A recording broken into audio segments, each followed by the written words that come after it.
Hi, John. Were you able to get my email?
Hey, Elena, you're out there. Can you hear me?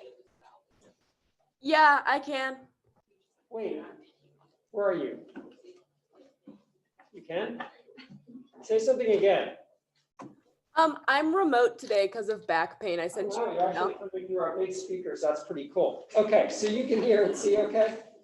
I'm always amazed when technology works. Okay, cool. We are on. That's good.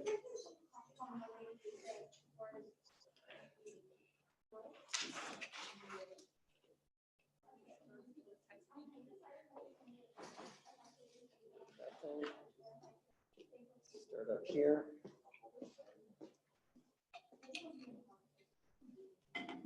All right.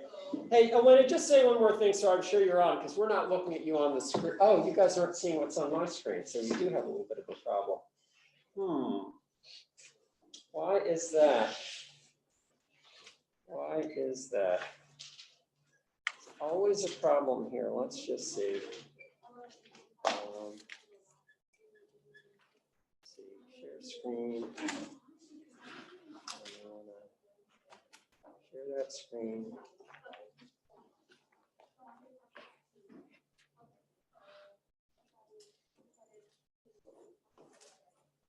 Okay, Ellen, let me ask you one more time. Can you see our screen? We can't see our screen now. Why can't we see the damn screen? I can see it. Oh, I guess we do have the screen up there. It's only on one side, but that's okay. Linda, can you see my PowerPoint or not? No. It's on both sides. No, I can see it. Oh, you can. Okay, great. Well, You're not recording yet, though. I'm not recording? How do you know that? Oh, it is. I think I am. I think I've got it. I think I've got it. This will be a first in this class where I actually get the technology right, and we're only like 4 minutes into the class, so I appreciate the appreciation. Luke, right? Yeah. And what was your question, Luke? What were we supposed to highlight in yellow? Right, so when you're working in your documents, and boy, were some of you working late last night. Wow, that was pretty cool. I was up late too. When you're working on your interview documents, are you talking about the interview documents, right? Yeah. Yeah, when you're working on your interviews, the concept is that as you find good quotes in your transcript, you highlight those and then you copy and paste them below. You put edit next to them, you copy and paste it again, you put raw next to that, and then you edit it. So it's just sort of, so as you glance through, as one glances through your transcript, you can kind of see the quotes that you've highlighted. It's useful for other people who are reviewing your work because when they look at it, they can, glance through your transcript and say, oh, here's another really neat, quote that maybe you didn't identify. Let me suggest that, but already good. So when you scan through it, you know what the person who's working on it has already found. That's the reason for that. It's not. What do you mean by the transcript? Because I mean, when you wrote in your, you should have written out at least the parts of the interview that seemed like they were going to have good quote content in them, right? That's the transcript, right? This one's a little different in that I said, really just copy down the stuff that you think is most quotable. So some of you may not have had a very complete transcript because I wasn't encouraging you to write down everything that was said. I was saying, just think about the quotes. A little bit different as we move into our next interview, which we will start working on immediately, basically. In that I expect you to transcribe a little bit more of that thing. Again, if people are saying things that are irrelevant, don't waste your time, putting it down on the page. Only copy down the material that they say that seems like it has content in it that's quotable. But this is going to be a longer interview. There'll be more content. There'll be a little bit more probably subjectivity in figuring out what might be quotable. So there'll be a little bit more transcription in this case. So if what I'm saying to you, Luke, is confusing it, maybe because you really just wrote down the quotes already. And so you're like, what are you talking about highlighting? I'm highlighting everything. Yeah. For this particular first one, again, mini interview, its intent was to sort of prime you guys for these next two interviews, which are going to be a little bit less comfortable in some ways, probably because you're interviewing people you've never met before, but maybe more comfortable because you've already been through the process, you know what you're doing. But we're kind of moving you towards these community level interviews.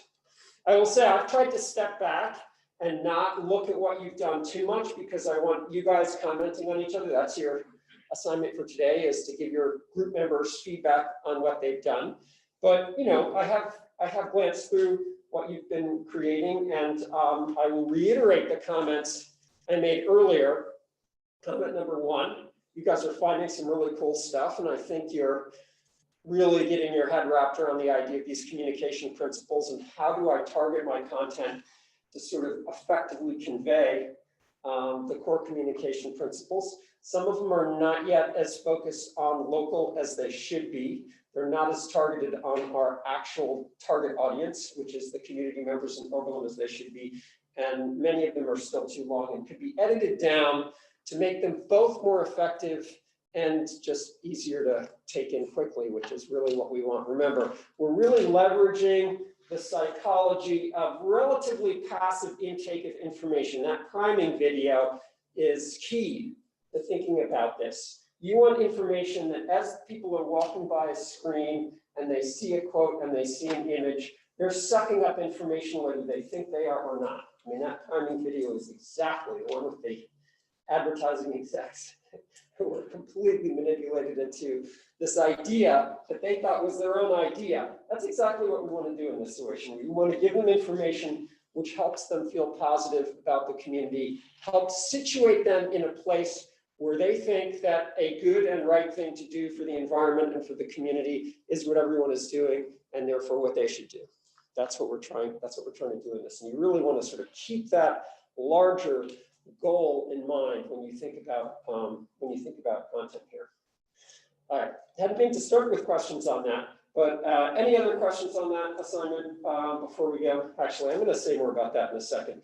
So I want to spend most of the day talking about climate change, and completely insufficient what I'm going to do today, but I'll say more about that later. I just want to give you a little bit of a heads up about where we're heading this week. So you do have two community-based project assignments, community voices assignments to think about this week. You guys know this. A lot of you working last night. Today, you were supposed to have given feedback by the end of today, so you're not behind.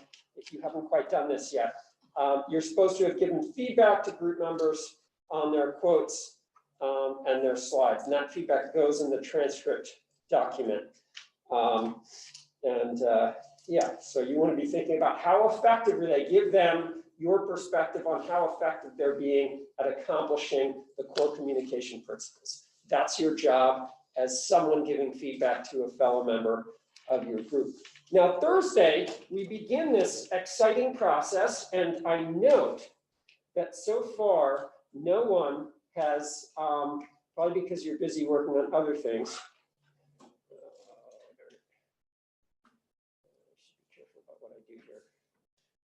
Doesn't know what's going on there, but that's okay. I want my meeting controls. Give me my meeting controls. Where are they?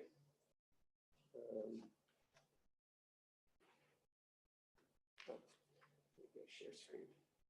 All right. Let's see. I'm going to share my browser for a second here. Like I say, some very cool content happening in this document here where people are putting stuff. So just want to say neat stuff there. But what I want to show you for a second is where you want to be heading. Too many damn tabs open here. Oh, go away, you darn thing. Not that one. Nope, not that one.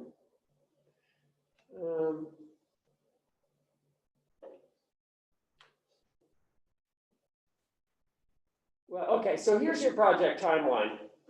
I want to point out that for Thursday's class, 10/8, you want to select your student interviewees, the OC students you're going to interview who are not members of this class and who've done cool stuff in this community. And I want to point out that under these links here, there is a link to OC student interview biography and sign up. And, you know, not to create a competitive dynamic in this class, but this is a first come, first served situation we've got going here, which means that this document link here, which is continuing to be fleshed out. We don't actually have quite enough for the class yet, but we will shortly. Should by the end of the day, has names of upper class students in Oberlin College. Most of them have done some pretty cool stuff in this community. And you guys each have the opportunity to read through these and put your name next to one of these, just one of these, who you find particularly interesting and want to interview. First come, first serve. So might want to take a look at that soon and find someone who looks really interesting, someone who you'd like to have a discussion with, someone who's doing some stuff that maybe is related to things you might want to do at Oberlin, and sign up on that. Get your name down over in this slot for these interviewees. So just saying. All right, let's go back to meeting controls and share a different screen. Yes, there we are. All right, put myself in this mode. Go back. Okay, great. All right, so just a little bit more on sort of where we're headed in the next week in terms of what we do in class. Next class, we will have a guest, Swapna Pathak, who's a colleague in environmental studies. She studies international environmental policy. Interesting woman. I'll introduce her and say more about her at that point. She teaches the course in environmental policy that's required for ES majors, but does some really interesting work, among other things, on climate change policy at the international level. And so she's going to come and talk about policy broadly, political systems intervening to make effective change. Very timely discussion for us, given the elections coming up. And I feel like everyone is putting on pressure on me to urge you to vote, but my sense is you guys are being like overwhelmed with people who are providing you with information about voting. Is that true? Should I also be saying, for God's sakes, vote, or do I not need to say that? I can say it anyways. For God's sakes, vote, guys. This is your, for those of you who are citizens of the United States, this is your chance to participate in the political system, and regardless of what you think of the objective mess that our political system is, this is what democracy is about. If you don't vote, personally, I don't feel like you have a right to complain about much, because that's one of the tools that you have right now for engaging in the political system and trying to shift it to be someplace that you'd rather have it be. So you got to vote. Got to have a strategy for voting. It's important. All right. So at any rate, I think Swapna is going to give us some really helpful information. And I think as we go through this discussion of climate change today, what I hope to leave you with is my own reality. And so, by the way, you read a piece by this guy, David Wallace Wells, for class for today on why you should be panicking about climate change. This is a book that came out about a year ago. It's called The Uninhabitable Earth, Life After Warming by David Foster Wallace. And I will just say, I highly, highly, highly encourage you to read this book. It will depress the shit out of you when you read this book. But what I have to say about this is, I feel like this book is the most honest representation of where we are right now as a species that I have read yet, about like where climate change is, and frankly, how miscalibrated our sort of actions are as a human species to the scale of the problem. And I think, to me, obviously there's a balance here, and I struggle with this in this class, because, if people are completely overwhelmed by a problem, they don't do anything about the problem. It's just like, it just feels so intractable. So you walk this line between empowering people, giving people a sense of self-efficacy, a sense that they can and should be doing something, right? I would never want to leave you in this course without that sense that you can and should be doing important things that genuinely have the capacity to bring about change. And I will say, I deeply believe that that's true. I believe that each one of you has the power to engage in ways that will meaningfully change this world. I really absolutely positively believe that. Furthermore, I believe that we as a human species could solve this problem. We absolutely have the potential. We absolutely have the technological solutions. Okay, so I believe all of that. What I also believe is we are like ostriches with our head in the sand right now, across the board, in terms of our thinking about this challenge in front of us and what we are actually, in fact, now doing. What we are doing as a human species is so completely and totally insufficient relative to what needs to be done to solve this problem. And if you find yourself scratching your head and thinking to yourself, am I being a vegetarian? That's not going to solve climate change, or riding my bike or something like that. That's not going to do it. That's not going to cut it. You're absolutely 100% right. That is not going to cut it. We have to change the entire system at such fundamental levels to bring about the change that's necessary for you and your children to live, my children, to live what amounts to decent lives. The world is changing very fast now because of what we have already done on climate change. It is going to continue to change fast, even if we get things right now, even if we go carbon neutral in the next 5 years, which isn't going to happen. In the next 20 years, it could actually happen. Change is still in the pipeline because we're dealing with CO2 emissions over the last 50 to 100 years that are going to continue to change the world. There is this enormous task in front of you to figure out how to completely change the system we live in, completely wean it off fossil fuels, transition us from a society that is no longer based on consumption of crap we don't need to one that's based on figuring out what actually makes human beings happy and trying to focus on doing those things. A society that emphasizes equity as opposed to this incredible division of affluence in our country. It's an enormous task, and frankly, what we're doing so far is just completely and totally insufficient to getting us there.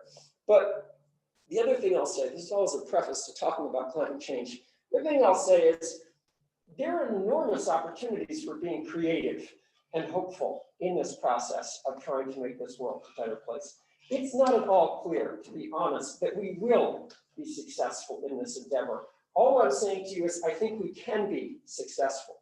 I know we will not be successful if we just keep on plugging away with business as usual, right? So your parents, me, the adults in the world who are going on in our daily lives, Oberlin College, who are going on in our daily lives as if the world is the same as it was for us when we were growing up, as if the careers that were going to make sense to us, as if the world that was going to make sense to us is going to make sense to you is wrong. It's a different world. It's going to be a different world. You have to understand that now. I would not want you 15 years from now to look back at Oberlin and say, this institution of higher education that I shelled out all that money to go to, they didn't tell me, they weren't thinking about this. They didn't tell me that the world was going to be a really different place and it was going to change rapidly. And a lot of what they were teaching me was going to be irrelevant to the world I'm inheriting. I want you to know that now. I want you to embrace that now. It's scary, but it's true. But it has within it the seeds of all sorts of possibility for creativity that you folks can exercise as you think about how you engage with this world. But that sort of fear lurking in your head that nothing will ever be the same is true. It's true. It's true. Don't let the world that's just sort of plugging away as if nothing was going on tell you otherwise. It is a truth that that's true. The earth is changing. These fires on the West Coast right now, frankly, I've been having respiratory problems the last couple of weeks. I don't know about you guys, and I'm pretty sure it's smoke from the fires out west. I cannot imagine what it's like to actually be living out there. I'm sure some of you have family out there right now in that, apocalyptic world that is part of our future out there right now. That is here, and it's coming in greater frequency and abundance. We do have opportunities to resolve those challenges. We need to work hard to do that. We need to be really creative about how we do that. And business as usual is not going to get us there. It just isn't. So I just wanted to say that as a preface up front, because I feel like we as adults in the world are not saying that to you. And I think we need to be saying that to you. If we're going to be honest, we need to say that to you. And I think honesty is important. I think we've been scared of honesty for too long. We've been scared that it would disempower people. But I feel like one has to be honest on this front. This really is happening. This really is central to what you need to address in your world.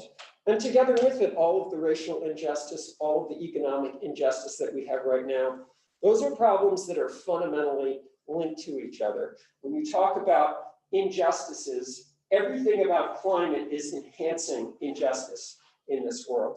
The people who create the problem are the people who are least affected by the problem, for the most part. And all these affluent people who live on the coast who are having their houses flooded, they're experiencing it too. But we're experiencing climate gentrification right now, where these people who, spend a lot of money to live on the coast are now moving inland, displacing lower income people who couldn't afford to live, on the beautiful waterfront properties because those waterfront properties are being flooded out. This is happening at so many levels, the injustice of climate change. And there's enormous opportunities for you to engage in solving these in ways that makes us a more just world. We can, and we need to do better. All right, I hadn't meant to sort of launch into it quite like that, but I just feel like you can't talk about climate change without just really grappling with the magnitude of this situation. It is as scary as you think it is. And the fact that the rest of us are acting like it's not a big deal is simply because we're just not dealing with it. We're in a state of denial about it. All right, so with that preface was meant to come after actually talking about case one, which now seems like a little bit harder to talk about, but I did want to give us at least a second for, are there any groups out there who met since our last class and talked about the case? Yes, some have done it. I'd love to hear at least a couple ideas thrown out about some of the solutions you guys were thinking about on that front. some ways of dealing with this challenge. And by the way, all these other problems, loss of wetlands, that's intimately related to climate change. Our ability to be resilient against climate change is dependent on healthy ecosystems, and among other healthy ecosystems, wetland ecosystems are going to be super important. Coastal wetland ecosystems dampen the force of hurricanes. They are critical to providing ecosystem services. So everything's connected with everything else. It's not like this case is irrelevant. Obviously, airports are right now, the activities at airports are responsible for massive amounts of CO2 emissions. Not right now because of the pandemic, but in the general sense, it's a big part of the problem. So anyway, thoughts on solutions here. Oh, Larissa, what did your group talk about? You raised your hand and said your group talked about, what ideas did you have? I'm going to put you on the spot. Okay, so we actually met yesterday to discuss what we wanted to do, and we were thinking about how we were going to go forward with having an extension of the airport built, because 3 out of 4 stakeholders agreed to it. But in order to sort of ease like Winnie Larson, we would put her on as like sort of the head of the project for restoring the wetlands. And then we had an idea of like definitely we said that perhaps we could get part of, we could start having sort of like an extra little tax, extra little fee on the airlines who start using the extension of the airport. Say that part of their new fees for using the airport would go towards funding wetland restoration project, and so that the wetland restoration project could continue on beyond 2 years.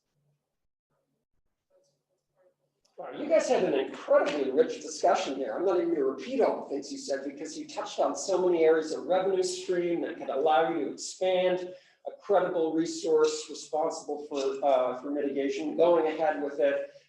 Really lots of creative ideas there. You guys, very, very fruitful conversation. Ian, you raised your hand too. What did you guys talk about? We talked specifically about like trying to make sure the wetlands are monitored for their health beyond the 2 or so years. So that was one of our big problems that we had to discuss about.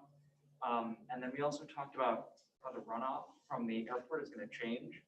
So we were trying to figure out if there are ways to kind of capture it before it can actually get into the water stream. Interesting, interesting. So you're dealing with the lost, and this is the way ecologists would frame it, the wetlands provide ecosystem services. You're damaging the wetlands. Those services are not there for cleaning the water. Are there alternates to cleaning that? Are there creative alternates for cleaning that water? That's interesting. I actually haven't heard that angle before, but I think it's a very interesting and potentially fruitful angle to think about. So that's great. Okay. I'm not going to ask for more, but these groups have had great conversations. I hope the rest of you are having good conversations as well about that as you think about your case. Okay. So climate change. We did several readings for today. And let's just prime the discussion a little bit. I've got some questions down here. I put a very, very current thing on because I want all of you to think about how there's almost nothing in this world right now that isn't impacted by climate change, and including, I know a lot of conversations about Roe versus Wade, the Obamacare, potential impacts of a new conservative Supreme Court judge on that. I wanted to give you a taste that, yes, this does play out on climate change in a big way. Who goes on to the Supreme Court?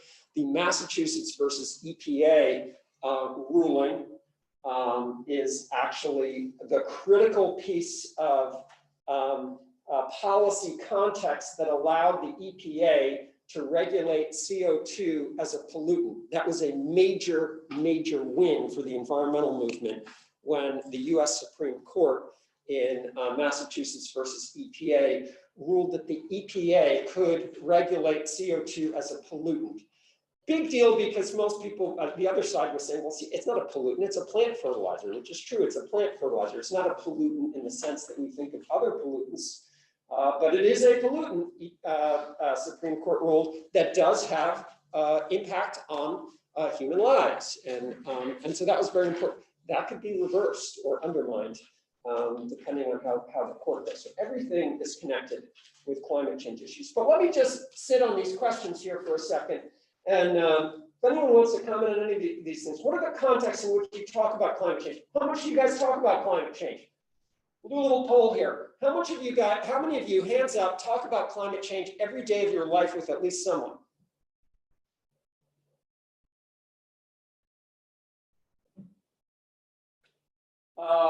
Noelle almost has that. She's thinking about it, but almost. Yeah, okay. How many of you talk about it at least once a week? You're talking about climate change with someone. All right, so you guys are definitely talking about climate change. What are the contexts in which you do that? Just throw out some thoughts here. When do you talk about climate change? Yeah, go ahead. Sharing existential dread. Sharing existential dread. Okay, cool. Potential senators that might be voted in for. Right, okay, so you're thinking about it very much in a political context, and who thinks about that? Online phone banking and just like in everyday conversation with friends and family. Right, so you are very much thinking about it in that political context as well. That's great, yeah. When the weather is weird. When the weather's weird, yeah, that's actually a big one too. That's, I think, probably what makes most people in the US think about climate change is when it's, yeah. Just like when I'm outside with people and I realize what we're losing. Yes, a loss, that's good too. A lot of these things, by the way, connect with things Cindy talked about, the loss aversion dimension. If you want to motivate people on climate change, thinking about loss aversion is a very powerful way of motivating people. What will they be losing that they now have is probably one of the most effective ways to get people to care and think about it. Yes? Potential majors. Potential majors, yeah, that's what we're thinking about too.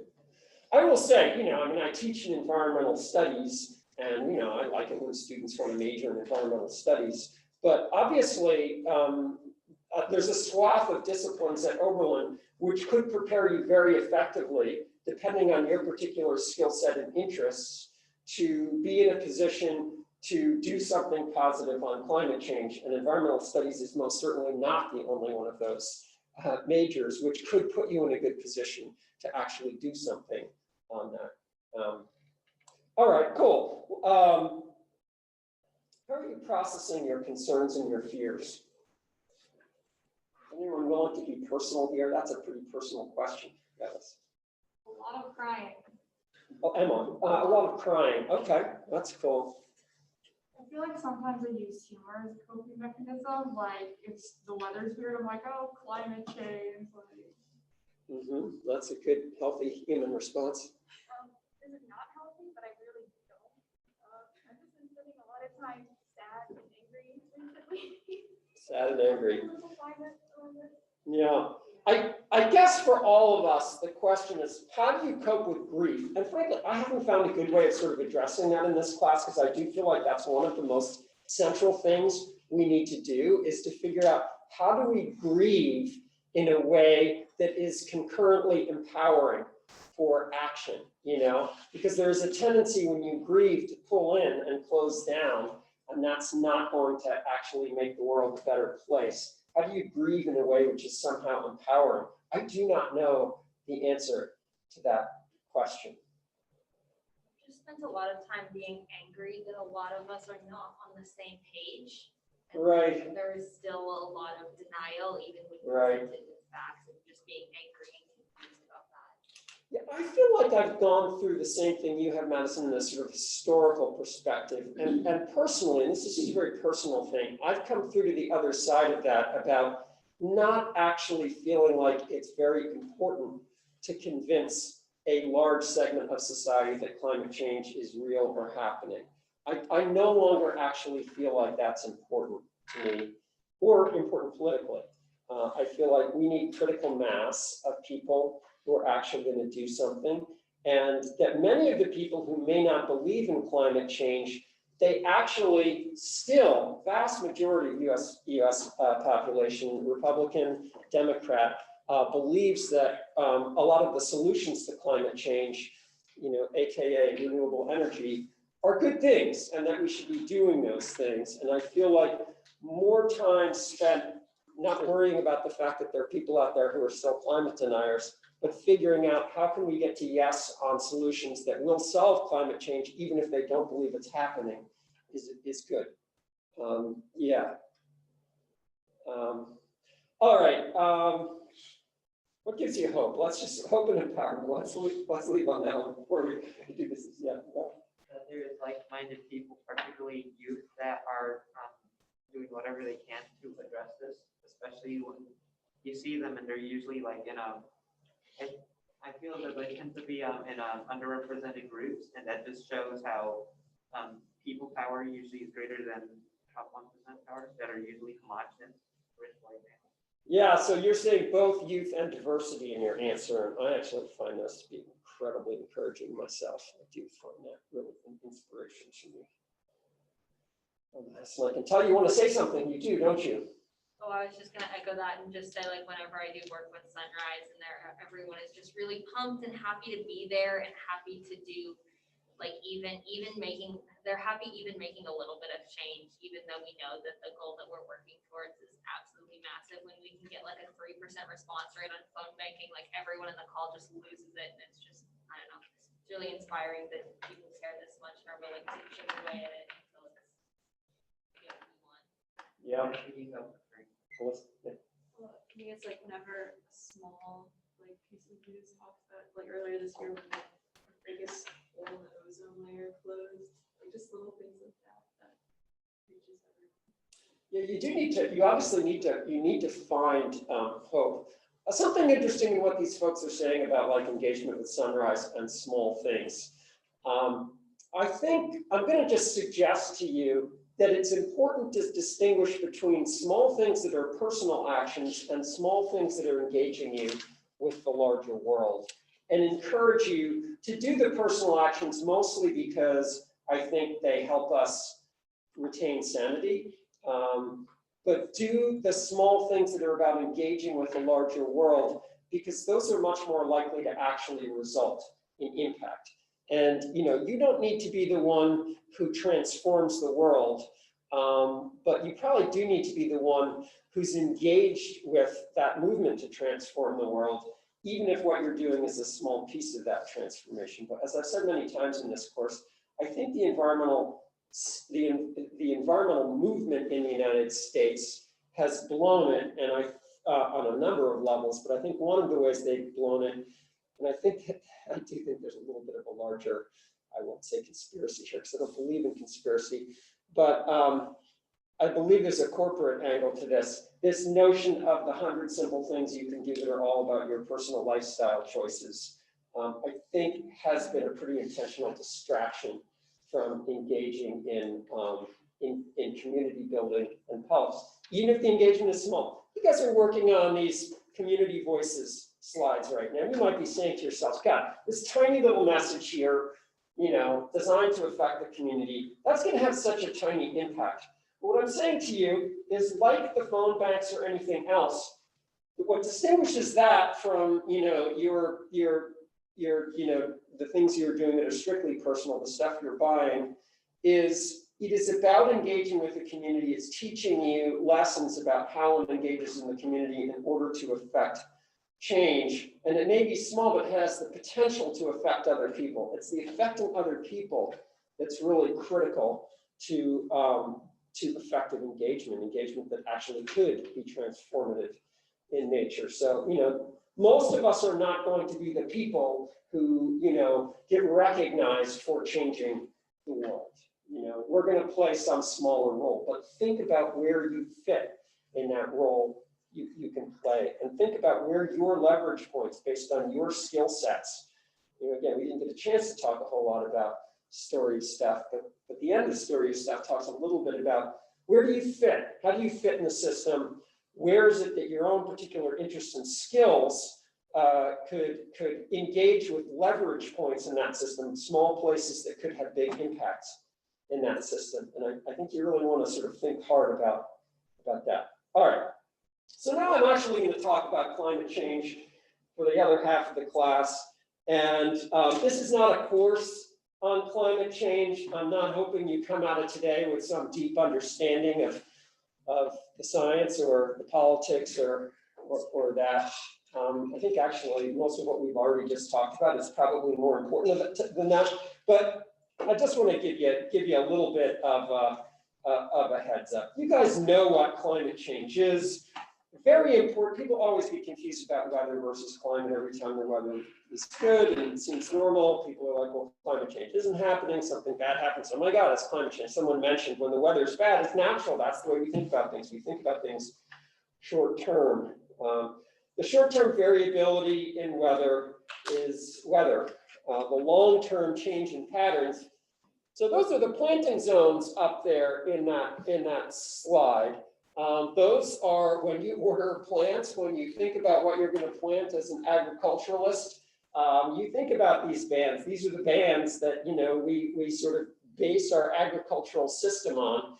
And even in a few short years up there, we're looking at 25 years, you can see this significant change in what we had previously thought of as pretty immutable hardiness zones in the United States. This is the US Department of Agriculture. They aren't making an explicit statement about climate change, but they're sure are making a statement about climate change with their shifting maps. In my entire childhood, those maps did not shift. They were fixed things. We thought of those as things that are just immutable. If you live here, this is what you can plant.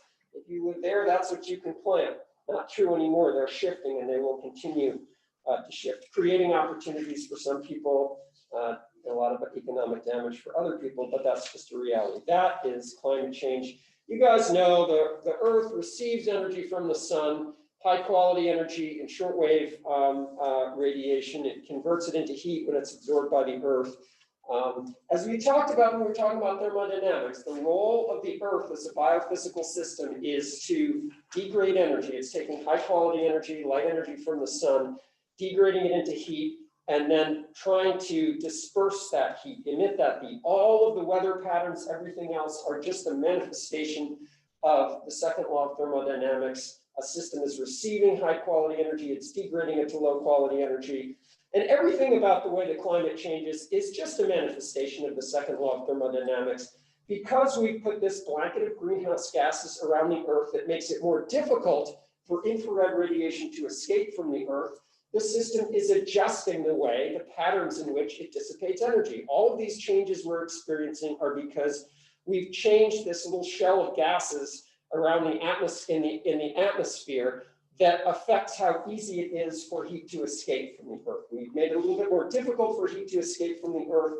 And so all of this global weirding in our climate pattern is all just a manifestation of the Earth as a biophysical system. And I hate to use this word because it seems teleological, but figuring out how do we dissipate this energy? It used to be dissipated this way, and that resulted in stable climate systems and the evolution of life on Earth as we know it.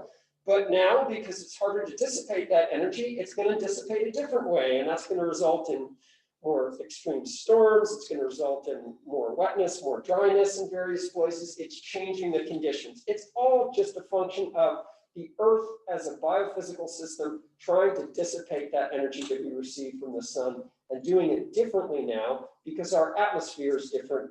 And that change in the atmosphere alters the way in which heat can be dissipated. It's just thermodynamics. And you guys know this, the big greenhouse gas, the most important one is CO2, not because it's the most powerful greenhouse gas, but it's because it's the one that we've been emitting lots of. And people use the term radiative forcing to indicate the sort of power of the impact of different gases on climate change, how much heat they trap. And, you know, CO2 is responsible for the majority of the radiative forcing, but there are other very important gases. Methane's a real big one. And there's a lot of complexity in this that I think some of you understand in terms of like the half-lives of different gases. So some gases like methane are much more potent than CO2. They trap much more heat per molecule than CO2, but they have different lifetimes in the atmosphere, and so that affects their overall effect. There are these other very important gases here too, chlorofluorocarbons, nitrous oxide, sulfur hexafluoride, and others as well. We usually express them all as CO2 equivalent so that we can put them all on the same basis. It's like you've got different currencies and you convert them all to dollars so that you can express their value. similarly. It's the same kind of deal here. You know, and if you're going to get into climate change science, you're going to think a lot about the different human activities that result in the emissions of these different gases. And so when we think about strategies for addressing climate change, the strategies are a bit different depending on which of these gases we happen to be focused on mitigating. So there's a lot of there's reason to really get yourself deep into understanding these different gases and what they do, but that's sort of beyond the scope of what we're doing now. We throw around different terms, greenhouse effect, global warming. You know, the greenhouse effect is just that those gases trap heat. The fact that those gases trap heat and don't let heat out as easily is leading both to the increase in the average global temperatures and to a change in the way heat is distributed, is dissipated from the earth. And it's got all these manifestations. The fact that the heat is being dissipated differently is leading to sea level rise because of melting glaciers and expanding water. Water expands when it's heated. Extreme weather events, shifts in local regional climate, changes in global cycles. So collectively, all those implications are global climate change. That's sort of just a term that gets applied to cover all that stuff that's happening as a result of you know, changes in the patterns of heat dissipation occurring on Earth. Hopefully you knew that stuff, and like I say, this isn't going to be a deep science course, but you know, for some of you, your leverage point is probably your leverage point in bringing about change in this world. For some of you, probably is going to be to dig deep into the natural science and really figure out what are our options for addressing the biophysical system, becoming experts in the biophysical system in order to do that. I will say that one of the great transformations I've seen over the last 20 years is a real transformation in our understanding of the role of scientists. There were many years, and I think we made an enormous communication mistake as scientists. For the first half of our understanding, maybe 3/4 of our understanding of climate change. And it's really around 1980 when we really figured out this was going on. There was testimony by Jim Hansen in front of Congress in 1980, in which he basically said, climate change is on the way and it's going to be a problem. Now, we did really absolutely nothing for the next couple decades after that. But the point is, the scientific community did know as far back as 1980 that this was real and it was happening and it was caused by human beings. Now, scientists and many authors like Bill McKibben approach this problem by saying, our problem here is that the people of the United States and the world don't really understand that the scientific basis for this. And so what we should do is increase our scientific knowledge of climate change and really create such an overwhelming preponderance of science indicating that climate change is happening that people will look at the science and say, oh, this is happening, we got to do something about it. And, you know, Bill McKibben, who many of you know, a real major figure in sort of the climate action movement. He's a founder with his students of 350.org, really important organization, international organization that's worked on the issue. But Bill McKibben talks about, you know, this sort of realization, oh, you know, I thought I was going to publish this book. He published this very important book on climate change, probably the most important first book on climate change. And the world would change, you know, I'd tell them what's going on, people would see what's going on, and everyone would do things differently. And I think we figured out, you know, probably about a decade and a half ago, science is not the limiting factor. We talked about Liebig's law of the minimum. Liebig's law of the minimum, that the factor limiting something from happening is that factor that's in least abundance relative to sort of the needs of the system. This is a Liebig situation in which we thought as scientists and scientifically literate public that the limiting factor in addressing climate change was science, scientific knowledge.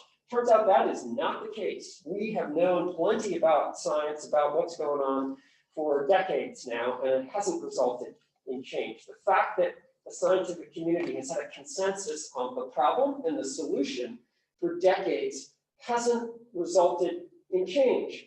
And that's why a lot of us have shifted to thinking about, oh, it's about psychology, it's about sociology, it's about politics. That's what we need to focus on if we want to bring about change, because we know the science. The science been established for a long time. That's not the limiting factor here. All right. Are humans responsible? I kind of talked about some of this. Science, this truth-seeking process. I will say one of the problems with science is exactly the opposite problem from what the sort of extreme anti-climate folks see. They look at science and think somehow scientists have got, are benefiting from this notion of climate change because somehow, and it's never really been explained to me how they think this works, somehow we're making a lot of money off of climate change, the existence of climate change, that that's getting us rich as scientists, which isn't true. I don't know where they're thinking about that. I don't know where that thought comes from, but that somehow we're getting some benefits by people worrying about climate change. But the problem with science is not that. The problem with science is it's too conservative. The way science works is we have a hypothesis about the way the world works, and in normal experimental science, we tend to operate with these confidence intervals that suggest that we have to be 99%. We have to do experiments that convince us that we're 95% confident that this thing is happening before we accept that this thing is happening, or that the evidence is convincing us about something. Science is frankly overly conservative about cataclysmic world events. We have tons, absolutely overwhelming evidence that climate change is real and happening, and have had it for some time, but we operate within this cautious state of saying, well, we're not 100% sure it's happening, and because we're never 100% sure of anything, that's not the nature of science. And that sort of doubt has been, manipulated by people who have a stake in keeping the current system going. And you know what? All of the mistakes we've made as scientists, it turns out, over the last 10, 12 years have been, we've underestimated the impacts of climate. We've not overestimated the impacts of climate. We've underestimated how fast it's changing. That's the nature of science. We tend to underestimate and not overestimate impacts. It's just built into our process that we underestimate. We need such convincing evidence that something's going to happen. And when you get a consensus, the major body on scientific consensus for climate change is the Intergovernmental Panel on Climate Change, the IPCC. You get scientists together from all around the world. They get together, they talk about their own research, what they've studied, and they come up periodically with these consensus documents and say, this is what we think is going on. Getting scientists from all over the world to agree that something's happening is extraordinarily difficult. Inherent in that process is an over-conservatism. They're going to underestimate impacts because they're going to be scared to push things further than they think the evidence might suggest. And so where we're wrong, it's always wrong in the direction of underestimating, not overestimating climate change. You've got to kind of understand that's built into, it's a problem of science that we underestimate. We tend to underestimate rather than overestimate impact just because the nature of the scientific process. But you look at sort of all of the major, respected scientific entities in the United States, and for many years, there's been no doubt. It's been, climate change is happening. Humans are responsible, and we need to address it. It's not like there's any, the well-respected journals, the well-respected organizations. This consensus goes way back. In all the credible sources on climate change. And you've seen the graphs, the increasing CO2, the trends. This is just a picture of like the different gases that are causing climate change and the sort of changes in them over the last couple decades. The increase in those gases in the atmosphere. Because, you guys already know this. There's no doubt in the scientific community about what's going on now. We've got this sort of unprecedented concentration of CO2 in the atmosphere, very clearly a result of the Industrial Revolution, increasing rates of emissions. There's none of this is in any way in dispute by anyone. It's I'm not going to spend a lot of time on it because it's just background now. There's this famous hockey stick figure. We can go back in time and track temperatures and CO2 concentrations with isotopes, looking at ice core data. We can do all kinds of clever things. Again, there's certainly a role for more scientists in this world to help us, further figure out, what we know about this. But we know that where we are right now as a globe, as a biogeochemical system, is in territory this Earth has never been in before in terms of CO2 in the atmosphere. We haven't really been here before. And, it's happening now and very real.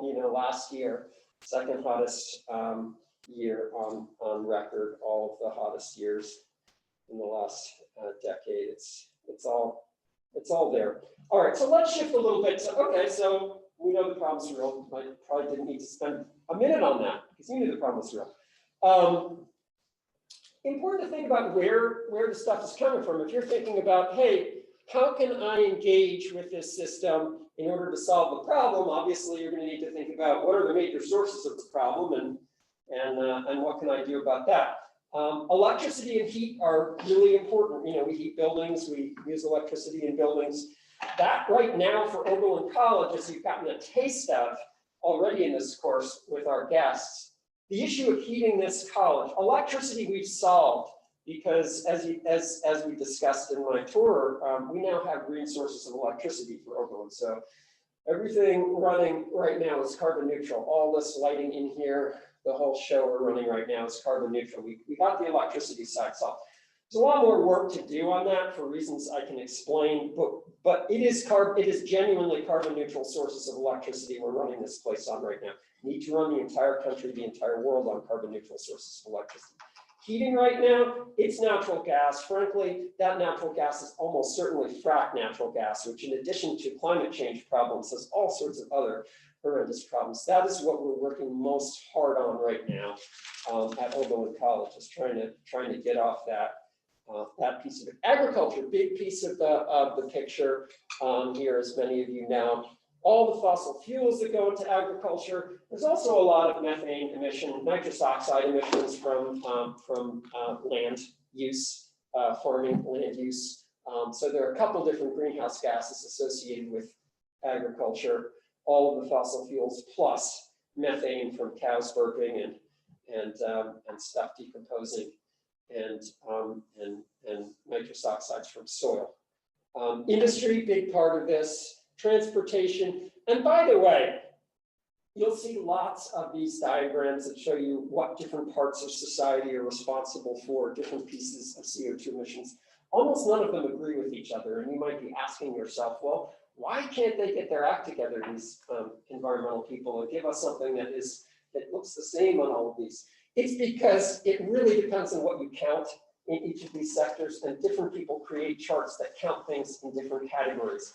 Like agriculture, where are you putting all the emissions associated with transporting processed food? Is that in transportation or is that in agriculture? It's about the food system. So I'm just saying there's a lot of grayness between these areas, and that's why you never see consistent diagrams on this front. They all show you different percentages for different things. Like transportation, in my view, should be much larger than that 14%, but I think they have, in this particular view, I think they got a lot of the transportation in agriculture. So, again, it's just a matter of where you're drawing boundaries. And at some level, it doesn't make that much difference, except you got to know where do you want to intervene and how do you intervene. So the models behind these things are actually important, but for our purposes today, it's just important to get this big sense of what's responsible for what we do. They have buildings on here, is way too small. Yeah, they have 6.4 for buildings. See, I would put buildings at about 40% and not that small. But that's because I would include industry and buildings, because the industrial activity is happening in buildings. But again, that's just a matter of how you slice your cheese. That's exactly what I was about to ask, is what is in buildings that's not included, or like why is it industry? Yeah, I think they're talking about like commercial buildings. They're not including industrial processes. So like I say, it is what it is. Here's another view, which sort of contradicts that, which has buildings, but here it's got buildings including both commercial, that would be industry, and residential together. And you can see they're about a third or more the of what goes on, and transportation is bigger. So again, it's how you slice the cheese, but don't get yourself like caught up in that. It's important to understand where is it that you're going to intervene, but probably you're going to intervene at a much smaller level in the system, depending on your particular skills and propensities.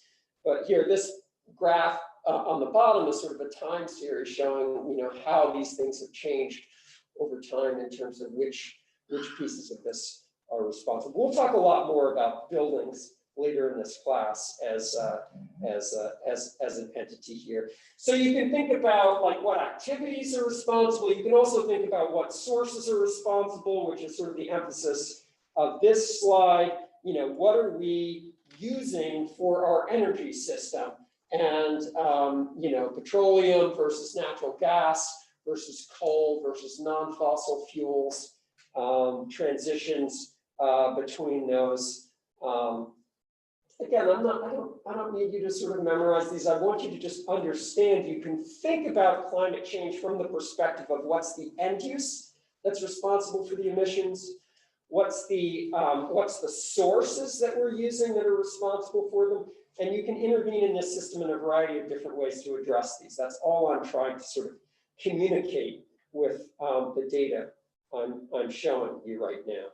Now, I will say that for me, and I think for many people, visualizing the changes that are occurring is a useful way to sort of like get your head wrapped around a problem that is fundamentally one of, let me just turn this because my glasses fog up as soon as I get it on. Fundamentally about a global scale process. And so I'm not going to go through all these visualizations, but I do want to share a couple visualizations, just because I think they're helpful for sort of thinking about about what we're talking about here. This is a cool one.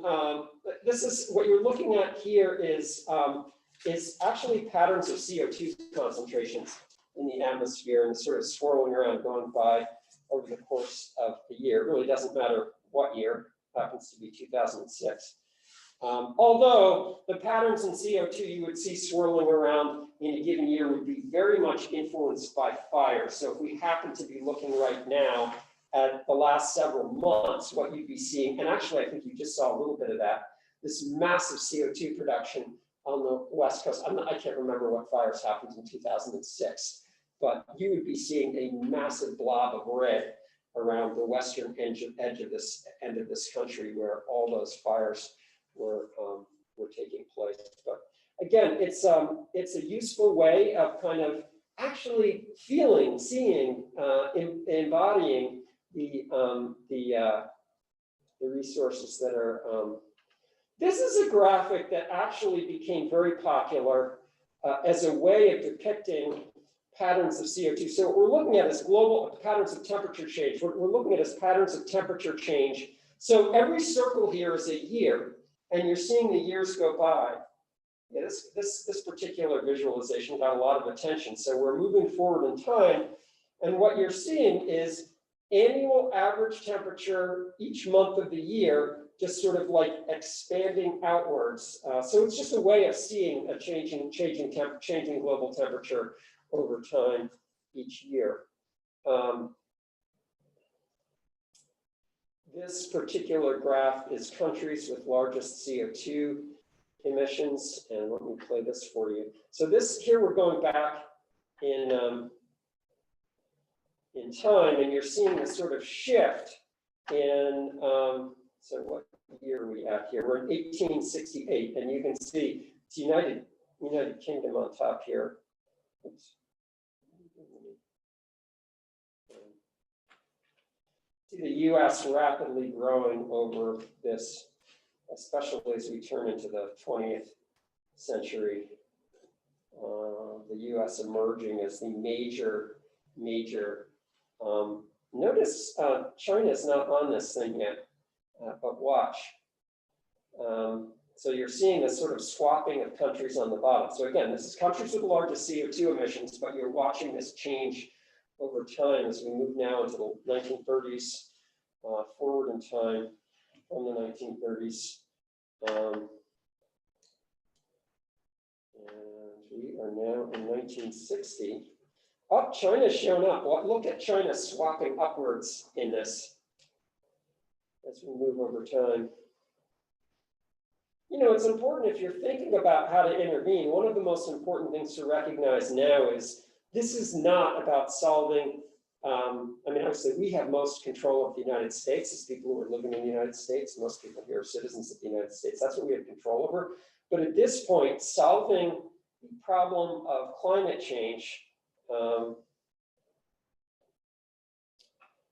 something seems funky about that one, because China exceeded the United States as the largest carbon emitter a couple of years back.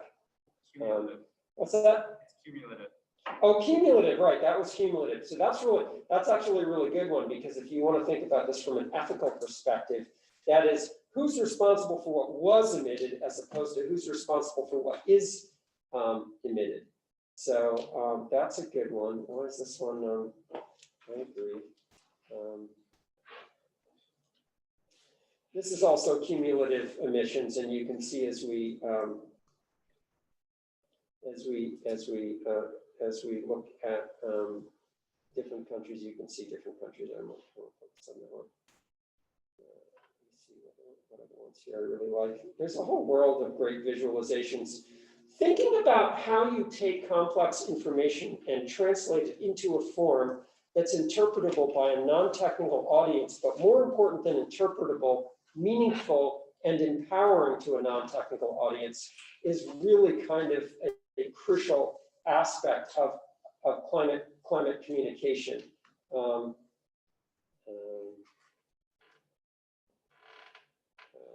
So I absolutely want to show it to you of these the global temperature anomalies. Let's not do temperature anomalies. This is a nice one. It's not a playable graph, but I find this one to be particularly effective. So it shows the normal distribution for temperature variability from 1951 to 1980, and then since 1980, you've got these normal distributions, and I think it does a nice job of capturing. There's always variability in temperature in the world. But we've shifted the whole curve over to the right. What is normal now? And when people use the word new normal, this is actually a normal curve. The new normal is that shift over to the right in what you're seeing here, towards what, in a historical perspective, is more extreme, but is now normal. And our challenge is that curve is in the process of continuing to shift to the right. Okay, I could show a lot more of these, and they're just like devastatingly cool. They are linked on these overheads, so when I post these overheads, you can click on any of those links, and I really urge you to spend some time with them, because I think they're actually, on one level, they are admittedly depressing as hell, but on another level, they're really, really informative to thinking about how do you engage people. How should we think about the situation? How should we approach bringing about change? So I urge you to check those out. All right.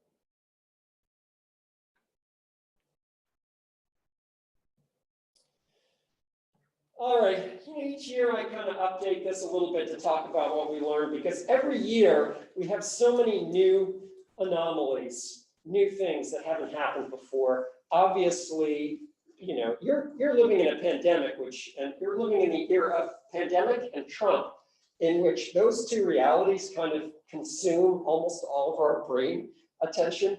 But obviously, there was a lot of attention on extreme weather events going on particularly in the last few months, and I haven't even captured those on my slides. But suffice it to say, we've had a lot of extreme events, and we have increasing number of extreme events every year.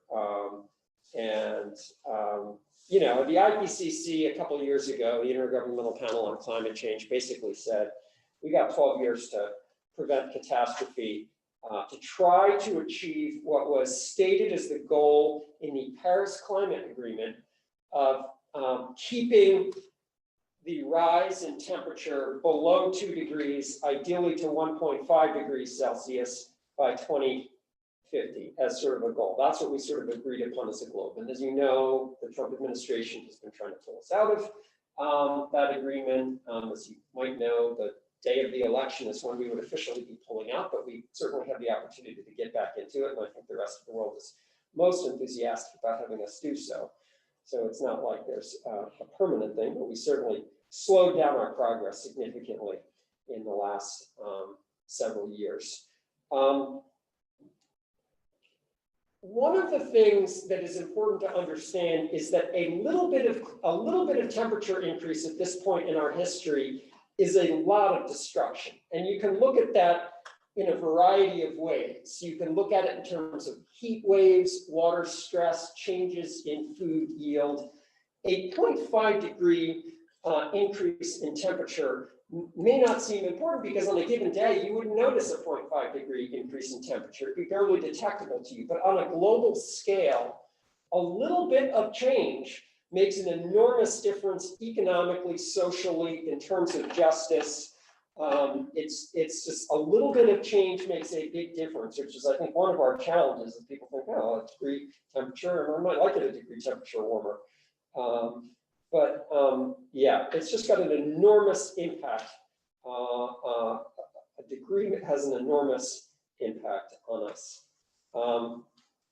I'm not going to spend a lot of time talking about evidence of climate change because I'm behind as usual. And so I'll just say, yes, temperature's going up, snow and ice are melting, sea level's rising, ocean is acidifying, the spring's coming earlier, precipitation is changing, the glaciers are melting all over, both the equatorial glaciers as well as the northern glaciers. Earth's ecosystems are being affected in all sorts of ways. Yeah, I am blowing through this, but I'm blowing through this because I think you guys more or less know this stuff. And I just want to point out, it affects everything. Climate change affects everything we care about, everything we love about being human beings is affected by climate change. Lots of evidence in the ecological literature about how things are changing, public health. It's huge. So obviously I'm not hoping that you capture all of this, but I'm just giving you the scope of it. There are people all over the world who are moving because their land is no longer inhabitable because of climate change. So climate displacements, many people have argued that the Syrian refugees, that is in fact a climate crisis, all this sort of migration going on in Europe right now. In Ohio, we've seen lots of changes.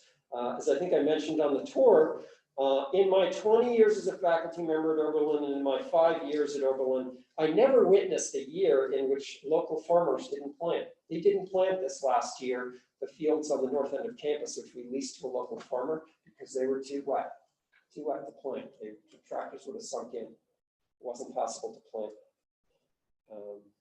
So lots of stuff going on in Ohio, as everywhere else. Okay, what do we expect for the future? We predict the future based on climate modeling. We use these models, and there are several different models. These are dynamic simulation models. Again, I mentioned if you guys decide you're interested in simulation models, which are great for all sorts of things, including modeling social behaviors.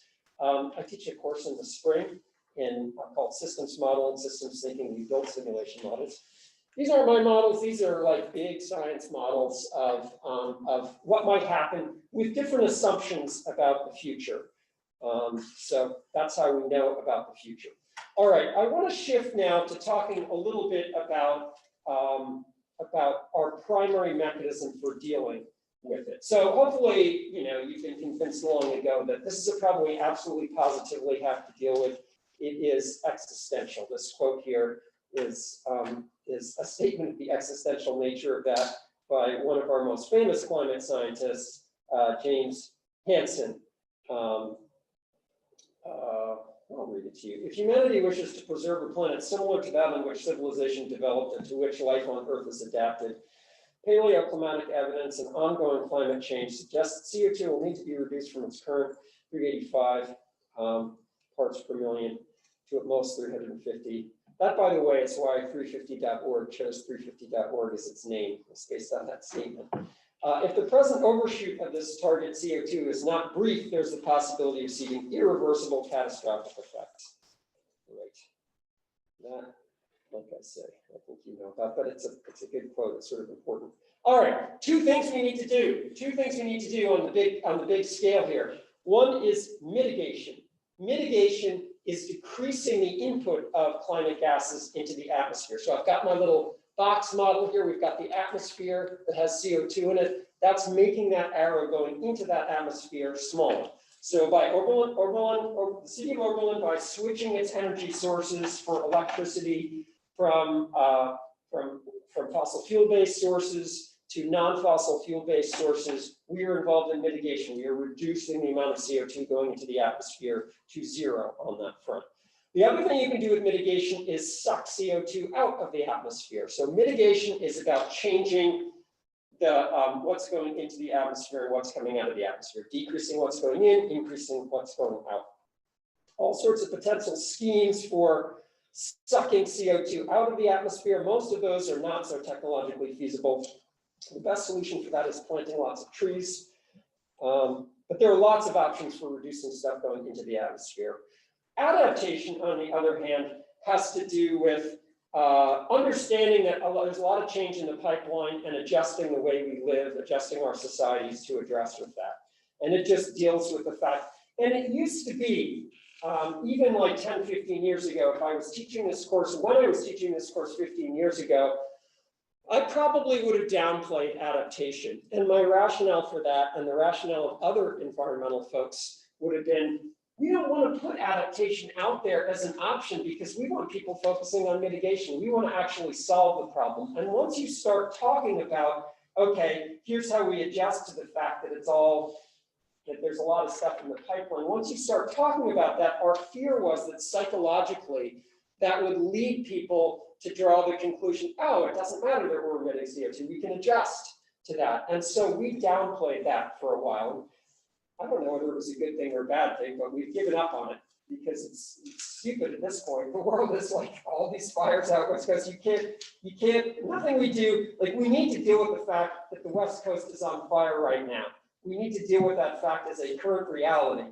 And we can't only deal with that by saying we need to reduce CO2 emissions into the atmosphere. We need to deal with it by directly addressing the fact that it's on fire. So that's what adaptation is about human society changing to accommodate the changes. And adaptation and the concept of resilience, which we began to talk about, are very closely related to each other.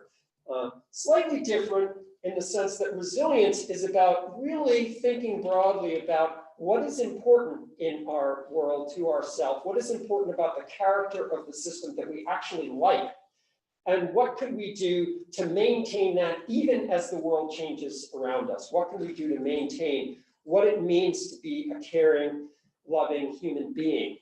How can we retain that even as we deal with the fact that everything around us is changing? So if you decrease mitigation and you decrease adaptation, you most certainly increase suffering. That we know. And we've had these sort of shifting goals in terms of what we might accomplish. And frankly, the Paris Agreement says, let's keep it down to 1.5 to 2. I don't think a whole lot of us believe we're going to make that goal. It's absolutely the right goal to shoot for. But given the trajectory we're on now, we're probably not going to make it. So if we're reasonable about the level of adaptation and resilience we're going to need to exhibit, it's probably going to be in a more extreme and unpleasant world than we have as a goal, which doesn't mean we should change our goal. Our goal should be even lower than 1.5 or 2 degrees Celsius. But one has to be reasonable about what may happen and what is likely to happen. The longer we go without action, the more extreme the action is going to need to be.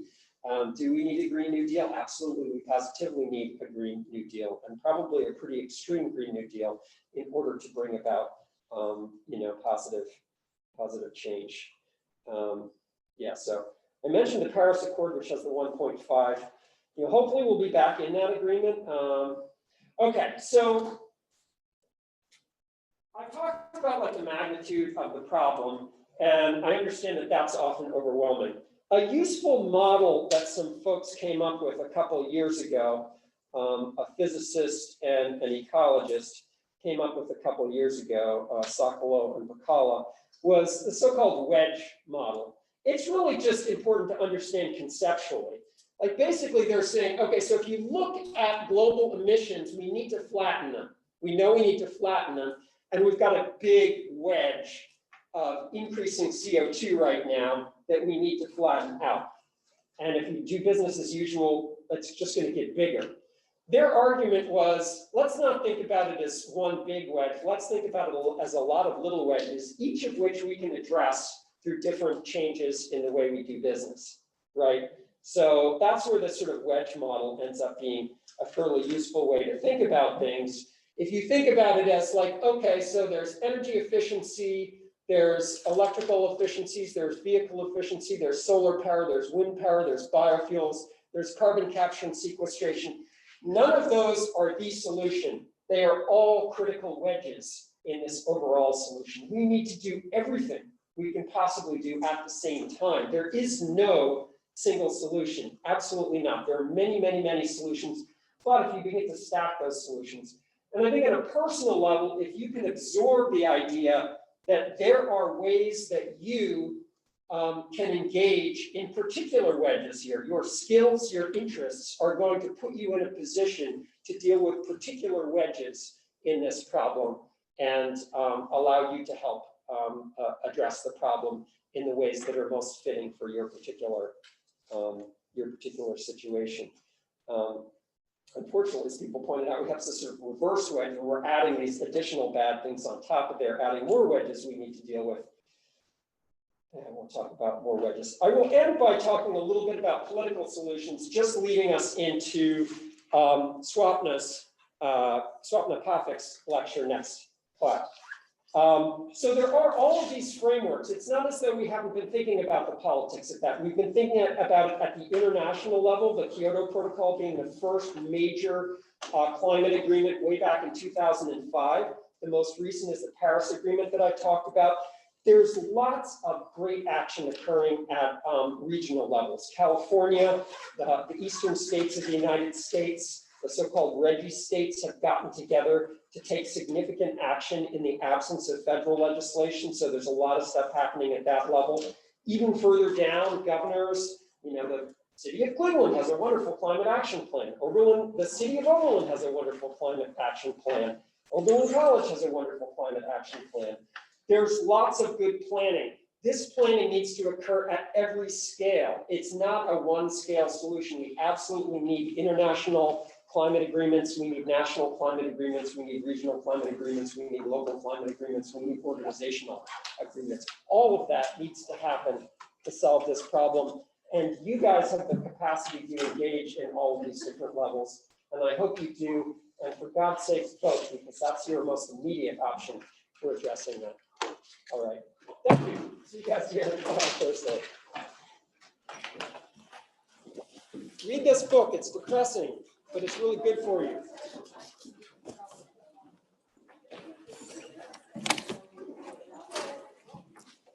they have copies in the library? Oh, I'm sure they have it in the Oberlin Public Library. I'm sure they have it in the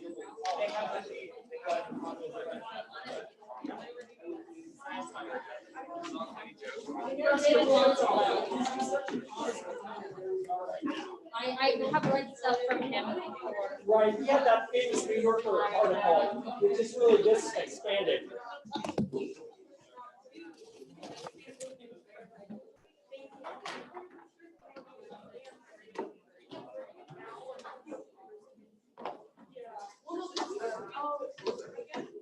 They have